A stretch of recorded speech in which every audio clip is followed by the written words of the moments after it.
From Hollywood, the CBS Radio Workshop. Well, I was the Duke.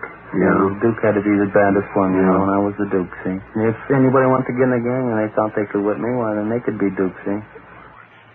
CBS Radio presents the CBS Radio Workshop, dedicated to man's imagination, the theater of the mind. William Keneally speaking.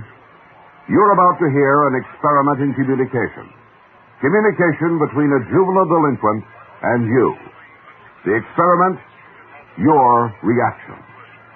Unless you are a law enforcement officer, a social worker, or a criminal yourself, your knowledge of crime is pretty much limited to what you read in the newspapers. And with each new outburst of hoodlumism, each new outrage against public decency, you, the law-abiding citizen, probably cluck in dismay, murmur that something should be done about it, and turn to the sports or the society page. We, too, think something should be done about it, and perhaps the first thing might be for the law-abiding citizen to meet the criminal. Only chances are he wouldn't talk to you. He couldn't talk to you because you don't talk the same language, and because he doesn't trust you. But he'll talk to another criminal. He'll relax with a fellow ex-con. He has, in what you're about to hear. The boy we call Bobby, alias the Duke, and the man who interviews him are friends. They serve time together in San Quentin Penitentiary. The interviewer for forgery, Bobby for grand theft auto. For obvious reasons, their real identities are withheld. But their words come to you with their full knowledge and consent. Because, you see, they too think something should be done about it. Especially Bobby, alias the Duke, who at the age of 23 has already served 10 years of his life in Los Angeles Juvenile Hall, Sheriff's Office Camp 5, the Preston School of Correction, and San Quentin Prison twice. Here's the Duke's story in his own words. How old were you when you first got in trouble? Well, I guess I was around 10 or 11, something like that. Mm-hmm. What kind of trouble did you into? Well, see, in my neighborhood down there, during the wartime, and all the broads were knocked up, you know, and the men were overseeing everything, and nobody had much money, you know, living on government pensions.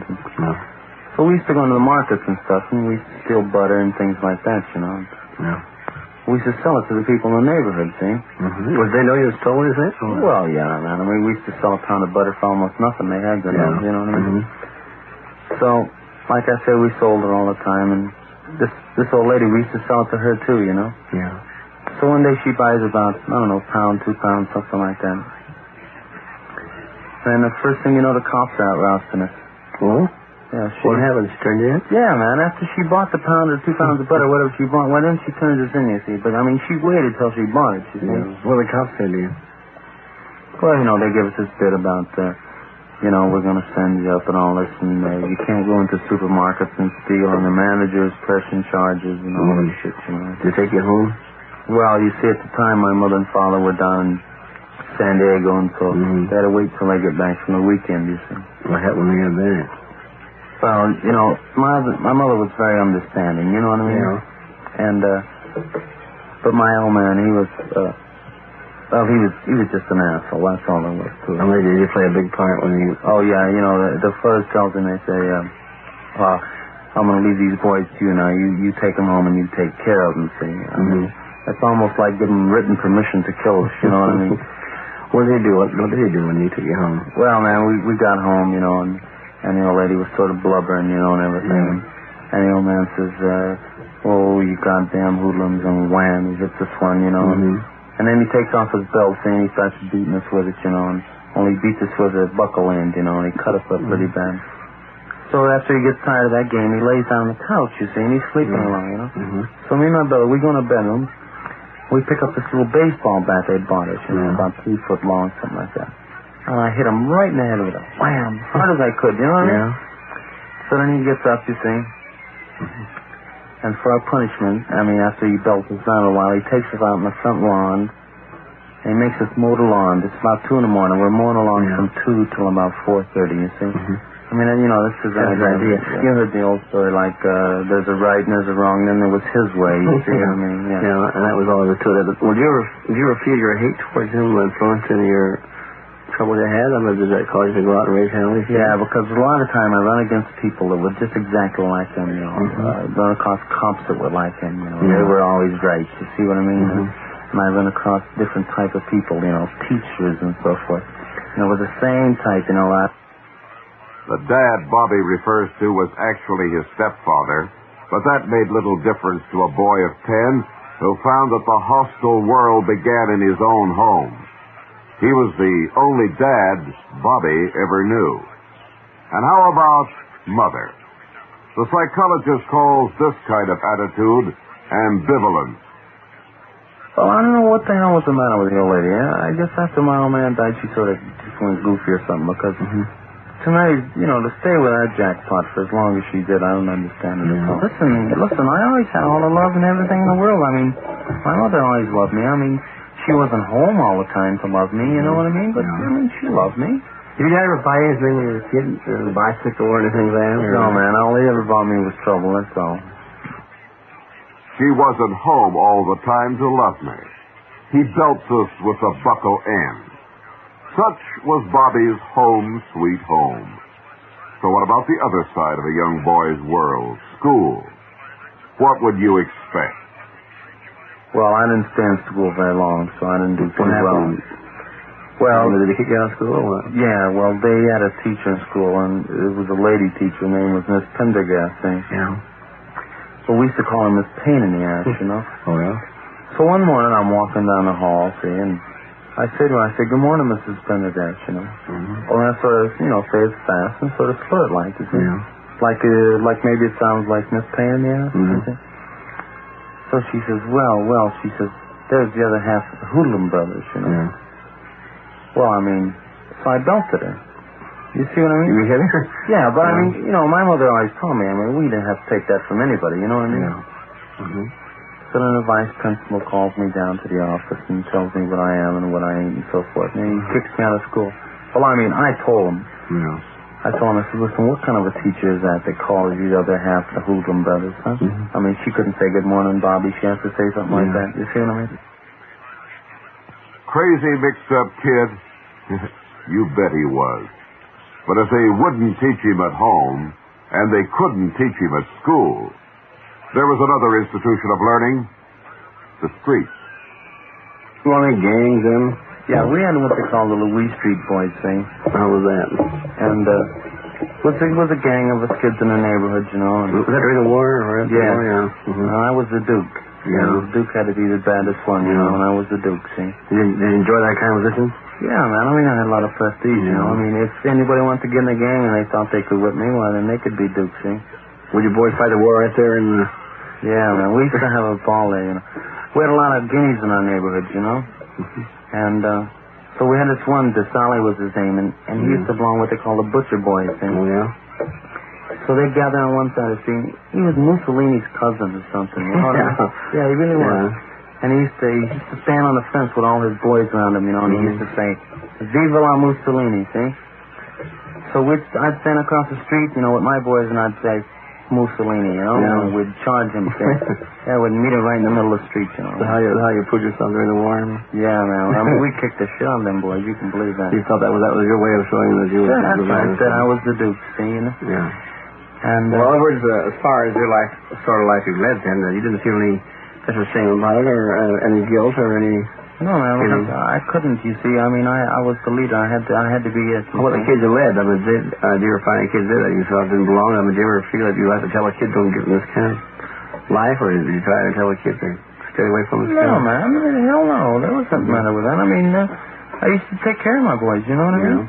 And what they learned, it was for their own good. I mean, right today, I bet they don't regret it. You see? Did you have any real bad trouble with Mexico? What happened? Yeah, that was when I got the 12 stitches in my head. What was that? See, we had Annex 1, 2, and 3, you know, and the whites and different people used to live in 1, and Mexicans in 2, and the colored people lived in 3, you see? So, we used to go over too. It wasn't so crowded when we played pool there, you know? Yeah. It's what they call the recreation hall, you see. Recreation hall, yeah. What happened?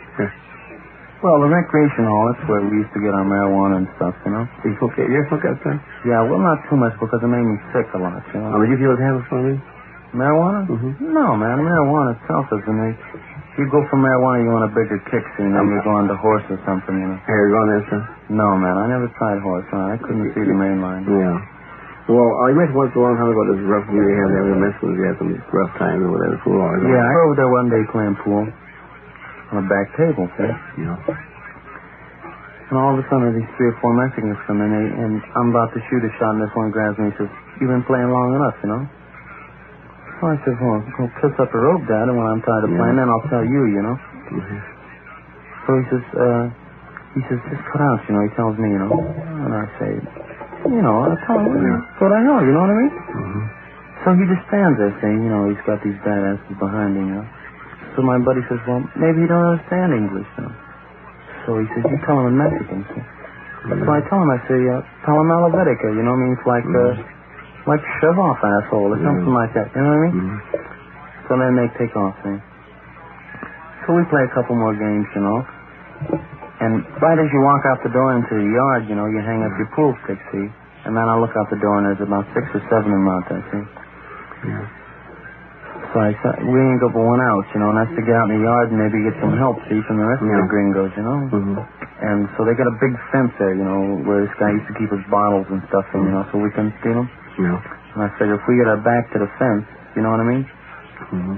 Why then, see, we'll be all right, you know. Well, the last thing I remember, I was running for the fence, you know, and I hit a couple of them with a pool stick and one got you, huh? Yeah, in the back of the head, yeah. What's happened? Did you take to the hospital? Yeah, man, I had 12 stitches in my head. Man. How did you folks feel about that? Well, I don't know, but when I woke up in the hospital, there was my buddy laying beside me. He was cut up something awful. Well, what's the folks, how they feel about it? Did your dad feel sorry for you finally? You hear you all banged up? Yeah, he felt sorry for me. I'll tell you how he felt sorry for me. See, after they bandaged me up, my head was all wrapped up in gauze and stuff, you know. And so they come and got us, and they took us home, you know. So right away he starts the same shit, you know, the little hoodlum act, you know. So he starts hitting me. Oh, I got 12 stitches in my head and he's belting me around. He don't hit me in the head, of course, you know. I mean, you know, he's so big-hearted, you know. What did you tell him? Did you try to defend yourself? You told him you tried to defend yourself? I told him what happened. And he says, well, you got no right over there anyway. You should be home, sir. So you were wrong on the sidewall then, huh? Yeah, I mean, I'm wrong in defending myself. You ever seen him since? No. If I ever see him again, man, I'll have to go back for a long time, you see, because I'll kill him there. Gang fights, marijuana. This is kid stuff. There's a lot more for a growing boy to learn. And there's schools where skills can be quickly acquired and lessons learned that last a lifetime. There's the Preston School of Correction. Oh, man, Preston, you know, it wasn't like grade school or nothing, you know what I mean? And take a lot of guys there that you're supposed to only be 20 or 21, while they were 29, you know, 20. Was it pretty rough there? Sure it was rough, man. Like the first day I'm in, you know, I get my award and I go down and hit the sack, see? Mm-hmm. And so I'm laying there straightening my sack away and this guy comes over and he pats me on the ass, you know, and he says, well, he says, a tender fish, you know? Yeah. So I says, listen, man, just keep your hands off me, I said. Mm-hmm. And he says, a badass, you see? Mm-hmm. Well, I mean, I had to prove myself right then. You see what I mean? Because if I didn't, the whole rest of the time that I'm there, I have nothing but bullshit. You see what I mean? I know. So I kicked him in the nuts, see? Mm-hmm. And he went down. And when he did, I booted him in the head a couple times. You see? And from then on out, no trouble at all. You feel Preston helped you anyway? It's called a Preston School of Correction. They correct you? Yeah, it taught me one thing, man. It taught me that I once again was Duke, you know what I mean? And that I was respected, yeah. And that I took care of these people, and it cost them their dessert, and, you know, they used to do favors for me. The society would ask you to help to correct you as far as society. Society? Mm-hmm. Well, yeah, I don't know. That helped me all right. I guess I made Clinton afterward, and that helped me. The Duke has graduated from preparatory school, presumably with honors. He's ready for the university. He can't fail to make it. He's been trained for it. Well, what was it that got you in San Quentin? Well, we used to do a lot of joint riding. You know what I mean? We'd go out and pick up a car and ride around for a while. Find more cars to keys in them or what? No, man, we still hotwire them, you see. Like Fords, you know, they got a ignition set up where you can stick a quarter or nickel or something in there and it jumps the wires for you. Oh. Yeah. How many cars did you knock off? Well, see, one night, but you know where Compton is down here? Yeah, well, from Compton to Long Beach, we took 23 cars one night. This is the hell of it. Yeah, man, we used to drive them 2 or 3 blocks, you know. We'd get out and then we'd take another one, you see. How they catch you? Well, they didn't catch us on a particular caper then. I sold a couple, see, and they were sort of hot on me then, you know. Yeah. And then, a couple more joy rides. How do you have the blue slip or your picture? No, see, we used to have a fence down there, you know. Oh, I see. Say like a car was worth maybe $600-700, we'd sell it for $50 or $60, you know what I mean? Oh, I see. And then you'd file the engine number off and paint the car. Yeah. He made money. You guys didn't make the money. He made the money. Yeah, he made the loot, yeah. And we took the chance. Well, when you got knocked off and went to court, did the judge have much patience with you, or did you make San Quentin one big... You know what the judge told me, man? When I went to court, he says, I want you to look at yourself, he says. He says, I don't want you to think of the courtroom or the jury. He says, I want you to look at yourself. He says, you're 17 years old. He says, you've been in Camp 5. He says, you've been in Preston. He says, you've got a record as long as my arm. He says, now, what kind of a life have you led? I mean, you know, he more or less he pulled, like my father would say, you know what I mean? He tore me down right in front of the whole thing, and I couldn't hardly protect myself. Because whenever I started to say something, he'd tell me, shut up. You see what I mean? The quality of mercy is not strange. It is an attribute of God himself. And earthly power doth then show like us gods, when mercy seasons justice. What did you do, Quentin, when you got there? Oh, man, that shook me up something else lying. You know what I mean? Like, I don't know, it's hard to explain. Like guys used to tell me when they were in the war, you know, they'd pile out of one of these little boats that used to pull up these things. And, man, here's all these guns and everything firing at them. Say, well, we didn't have guns firing, man, but, I mean, you know, when you see them big gates and you see Q standing there, you figure, well, this is it, Jack. I mean, you know, this is you. You done had it, huh? Yeah, this is it. Well, when you got inside there, how'd you find the place after you got inside the walls out of the big yard and the people you met? Man, I mean, it surprised me. You know what it's like? It was like coming back to my neighborhood almost, you know what I mean? I met a lot of guys in there that I knew, a lot of guys I graduated from Preston with. Yeah. And I met a lot of real fine people in there. I mean, people that publicly are branded killers and so forth, you see. Did you have any special friends in there? Any special buddy you talked to or anybody that helped you? Did you get anybody there that kind of gave you a stuff? There was one guy that really helped me there. Who was that? That was Ben. You remember Big Ben? Yeah, the mayor, That was all right. Yeah. Well, I'll tell you. How old is Ben anyway? Ben, he must be 54, 55. Yeah, Ben's up there. I know that. He'll die. Did Ben say some of his experiences, huh? Yeah, man. He told me about one. Well, it was the last caper he pulled, Well, one day? Yeah, that's right. He was doing his bank job there. Yeah. And it seems that they pulled it off real nice. And as he was backing out of the bank with the loot, you see, this public-minded asshole, imagine this, comes up and grabs Ben when Ben's got the rod, and he grabs him around the neck, see? And he tells Ben, he says, this is it, and he starts calling cop. And so Ben tells him, listen, man, he says, I mean, I didn't hear this from Ben. I got it from one of the boys that was with him that was also in Q. And Ben tells him, says, listen, man, I ain't got a lot of time to play games. He says, you let go of me. He says, I'm going to blow your head off, see?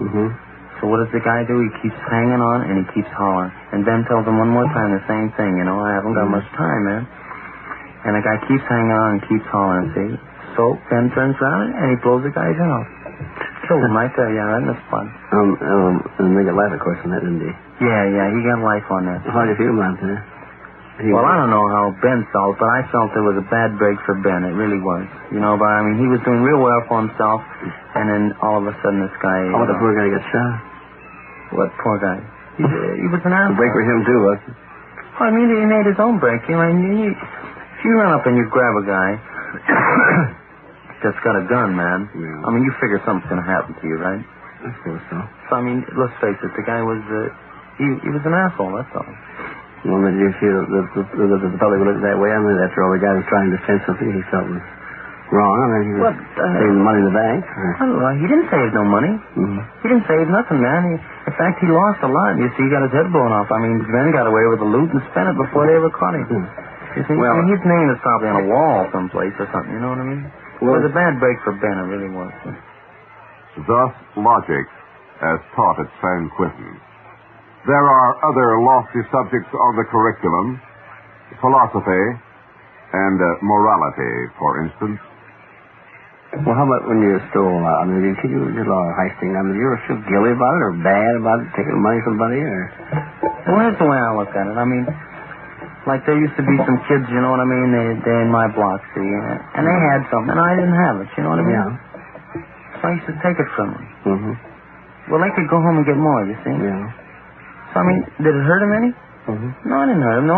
It taught them something, see, to stay away from me when they had something, because if they did, I'll take it, you know what I mean? They say we all have a conscience, or it bothers us, or it doesn't bother you? No, man, I don't think it's people's conscience that bother them. What a conscience is fear, you see, a fear that you're going to get caught and have to do some time for it. You know, that's what a conscience is. You didn't have that fear, since the word, huh? No, man, I mean, you give that conscience shit. It ain't conscience, Dad. It's fear of getting caught, believe me. As far as Clinton, the guys you met in there, I mean, do you feel Clinton was an experience for you? I mean, did you learn anything in there since the word? Yeah, man, I learned a lot there. I learned that, like Ben used to tell me, if you're going to be a successful thief, play the game by yourself. You see what I mean? Mm-hmm. I mean, because you can either squeal on yourself and that's it. You know what I mean? Yeah, that's right. I heard that from you. And I also learned, man, if you're going to ever pull something, you know, never with a gun or anything. You get the feeling wanting to go back, like all the guys do? They get this feeling here, frustration. Yeah, man, and you call it frustration. Call anything you want. I mean, a lot of times it hit me. Did you hard time when you joined Tom? Well, I done some hard time, you know, like... How about cell time? How about your cell time? Yeah, cell time's bad time, man. I mean, around Christmas and so forth. Yeah. But... listen, one thing, you know, like you can lay in a pad at night and you can say to your friend, you can say, listen, man, when I get out, I'm going to have me a new car and I'm going to have me a fine broad and fine clothes, you know. Yeah. I'm going to have money, see. I mean, you can tell him that, you know what I mean? Yeah. And then he in turn can say to you, well, I'm going to have this or that. And you've got to believe one another because you're laying right there in a cell, you see. I mean, it's a big dream, man, a dream that you build up while you're in there, you know what I mean? Well, you were better off there sometimes yourself than you were outside? Yeah, in fact, I was a lot better off, you see, because I had 3 squares and I had all the clothes I could wear. No, man, it wasn't a holiday, but here's the thing, I mean, in my particular case, there's a lot of guys that done a lot of hard time. I was lucky, I had it nice, you see. Yeah. In fact, I've had a lot nicer up there than I've had on the outside. It's like that at every educational institution. There are some students who stay on year after year who prefer the security of the campus to the doubtful opportunities of a hostile world. And this is especially true when the institution is a state penitentiary and the student is a marked man in the outside world. When I first got out, you know, we got like unemployment office. They had people, you know, take care of you. Yeah. So they send me out to a gas station, see. So I go out there and I say to the guy, I hear you need some help, see? He says, yeah, that's right. He says, I need help real bad. He says, you have any experience? And I says, yeah, I had about 2.5, 3 years experience. He says, where at? And I says, well, I used to work in a pool up in San Quentin. He says, geez, he says, why don't you call back in about a week, he says, or 2 weeks, you know? Yeah. The lousy bastard, he had $20 in the till, you know what I mean? And he wanted to protect it. What shall we do now with Bobby, alias the Duke, graduate of San Quentin, philosopher, moralist, accomplished thief? Write him off as a bad risk? Forget him as a social failure? No. Let's listen to him for a moment more. I want to ask you about something that everybody else has asked about and preaches about and writes about and has opinions about, this idea of juvenile delinquency. We see kids going in the joint more and more each day. Of course, they're got in jail with kids. What do you think about it? Yeah, I'll tell you, you said it right there. They write about it, and they preach about it, and it's on television, it's on radio, and it's on everything, man, but that's all they do, you know what I mean? You see? I mean, they don't do anything about it, you know? Like you go down to my old neighborhood down in Watts, see, around Juniper Street, you know? Yeah. And down there, what do they got down there? They got nothing, man. They ain't got a pot to piss in, see? But you go to Beverly Hills, and here's some punk got a swimming pool in his backyard, and you got a sports car in the front yard, and and he's got bicycles for his little brothers and bicycles for his little sisters, you know. That's where they put a youth center. See, they don't put it down in Juniper Street, you know what I mean? They put it up in Beverly Hills, see? I mean, they need it up there. Well, how about these, people say, well, I was raised in a slum. I was kicked around as a kid. Yet here I am. I'm making good money. I haven't gone to prison. How about people like, you hear the big success story, Winchell, Eddie Cannon? Yeah. Walter Winchell, Dolson. Yeah, I heard Who in the slums? Who are the worst of the slums? Yeah, let's see. Now, let me think now. Walter Winchell and Eddie Cannon. And, Al Jolson you named, right? Yeah, well, that's 3, see? Now, man, I can name 400 right here in 5 minutes that are still in the joint that were raised in the slum. You see what I mean? I mean, you name 3, and I can name 3 million. Do you think it's the environment, the streets, the way you're born that makes a difference, or what? Sure, man, because you never got a chance. You see what I mean? If you take a little white boy named Smith, and then you take a little colored boy named Smith, I mean, that little white boy's going to get much more breaks. You see, man? I mean, like a lot of kids in my neighborhood, their folks were from Oklahoma, so therefore they're Okies, you see? Or maybe their mother or father's colored, you know, so therefore they're niggers, you see what I mean? The public don't give them a chance, man. What would you advise a kid nowadays growing up to tell him to try and go straight like that? Listen, man, it isn't the kid can go straight, it's just the public will give him a chance, you see what I mean? It's if the public will give him a chance. Well, will you? The forger who interviewed the Duke is still writing. Not bad checks anymore, but radio and television scripts. And the Duke is still interested in motors, especially the motor of the beer truck he's driving to support himself and his young bride. Both men have paid their debt to society, to the public. Will the public give them a chance? Only time and you can tell. The CBS Radio Workshop has presented I Was the Duke, a portrait of a juvenile delinquent, with William Keneally as narrator, and produced in Hollywood by William N. Robeson. Next week, from New York, the workshop brings you The Big Event, an account of the fateful day in the history of man when the law of averages stopped operating. Every Sunday evening, current events come into sharper focus as prominent Washington personalities are interviewed by a battery of top-flight reporters on the CBS Public Affairs feature, Face the Nation. Hear Face the Nation over most of these same stations tonight.